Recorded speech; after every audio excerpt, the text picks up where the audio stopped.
গড়েমেৰি আদৰ্শচক্ৰেৰ অন্তৰ্গত কুকসুমেৰ মজাৰ টফাপাতা গাঁৱৰ 305 নং দাগৰ 34 নম্বৰ পট্টাৰ 2 বিঘা 3 কোটি 1 লচা মাটি। এখন মাটি বারনালী কালশেখ পিতা মনসের শেখর জমি হয়। এই বারনালী কালশেখ মোর আতা, মোর দেউতার দেউতা। এই জমিখিনি 2004 চনত আজগর আলী জরহুমলি গাঁৱৰ আজগর আলী আহমেদ পিতা রফিকুদ্দিন এই আজগর আলীয়ে আমার মোর আতা বারনালীর নামজারি 2004 চনত নামজারি কর্তন করেছিল, কাটি ফেলে অবৈধভাবে নামজারি করেছিল। তাৰপিছত এই মোৰ আতা মৰিছে 2000 চনত আজগৰ আলী আহমেদে নামজাৰি কৰছে 2004 চনত অবৈধ নামজাৰি কৰেছিল।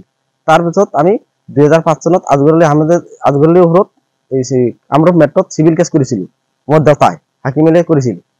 করার পিছত সেই সিভিল কেস করার পিছত আজগর আলীয়ে এই মাটির বিষয়ে আমার লগত মিলামেশা করিলে তেতিয়া আমার লগত আজগর আলী 58,725 টাকা আমার পর ললে।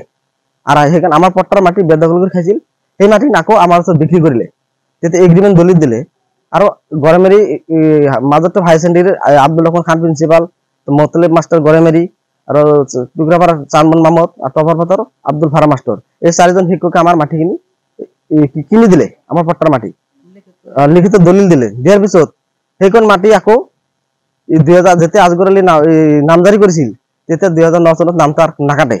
যেতিয়া 2009 চনত আজগরের নামৰ কাটাৰ কাৰণে কেস কৰেছিল।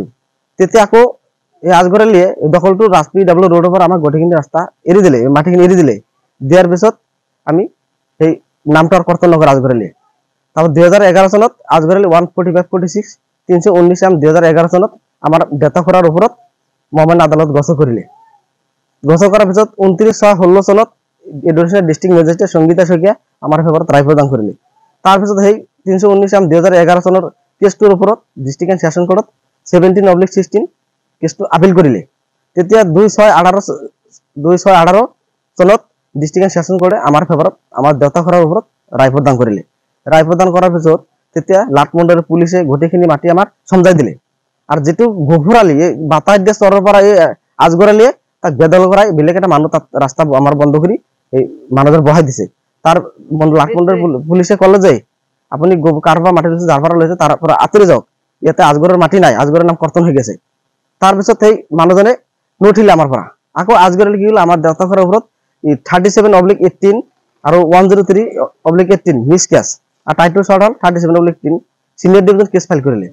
তাতে এই আজগর আলী হারিলে। হারার পিছত আকৌ গফুর বিরুদ্ধে আমি 51 M 2020 চনত আমি 145/46 জব্দ করেছিল মাটিখিনি। তেতিয়া 21/6/24 চনত গফুর আলীয়ে হারিলে আর আমার ফেভারত রায় প্রদান করলে মহামান্য আদালতে। করার পিছত আকৌ সেই লাটমন্ডলে পুলিশে কোনো ধরনের আমার এই মাটিখিনি কার্যকরী নকরিলে, পজিশন নিদিলে। তাৰপিছত আমি আকৌ কোৰ্টত জনাৰ পিছত 26/6/2024 চনত আমাৰ মাটিখিনি উচ্ছেদ কৰিবলৈ অর্ডার দিলে। এটা নিথেকুল এক্সিকিউটিভ ম্যাজিস্ট্রেট নিথেকুলিতে অর্ডার দিলে। ইমানবার অর্ডার দেওয়ার পিছতো লাটমন্ডল পুলিশে কোনোদিন আমার গুরুত্ব দেওয়া নাই। আর মোর রাস্তা মাস্তা সব বন্ধ করে দিছে, মোর অহা যাওয়ার রাস্তা নাই, চারিফালে বন্ধ। আমার মাটি বেদল করে আছে। তাতে এই গফুর আলী মানুহজন চরের পৰা আহিছে, তাক তাক মাটি উচ্ছেদ কৰিব লাগে। আৰ অসমৰ মুখ্যমন্ত্ৰী মহোদয় তাক কাতৰ অনুৰোধ জনাও যে আমার ইমানবার আদালতে রায় দেওয়ার পিছত কোনো এক্সিকিউশন নকরে, মাটিখিনি কার্যকরী নকরে লাটমন্ডল পুলিশে বিষয়ে আমি অবগত করাইছিল। তারপরে এসপি কোনো ধরনের গুরুত্ব দিয়া নাই। গতিকে উপায়হীন হয়ে আপনার মুখ্যমন্ত্রী মহোদয় আর ডিজিপি মহোদয় অনুরোধ জানাও যে এই মাটিখিনি আমার অনতিপলে উচ্ছেদ করে দিবা লাগে। দেওয়ার অনুরোধ জানালো। আর ইমানবার রায় পাওয়ার পিছত আমার কোনো রায়ের কোনো মূল্য নাই বলে কোনো গ্রহণ নকরে সার্কেল অফিসার আর লাটমন্ডল দিয়া নাই, আর রাজা চক্র বিষয়ে দিয়া নাই, আর পুলিশও গুরুত্ব দেয়া নাই। সুভাষ শর্মা আর চক্রবে সমীর চৌধুরী আর জোরসিমিলি আউটপোস্টে কোনো গুরুত্ব দেয় নাই, ছয়টা ওসিও দেয় নাই, এসপিও গুরুত্ব দেয় নাই। বহুতবার অবগত করেছে, কোনো আমার কার্যকরী করা নাই। তার বলে আদালতে যেমন রায় দিছে রায়ের কোনো মূল্য নাই বলে ভাবিছি। তার মানে আদালতের রায় দেওয়ার কোনো মূল্যই নাই, তার মানে এনেকুৱা হয়েছে মন্ডলেৰ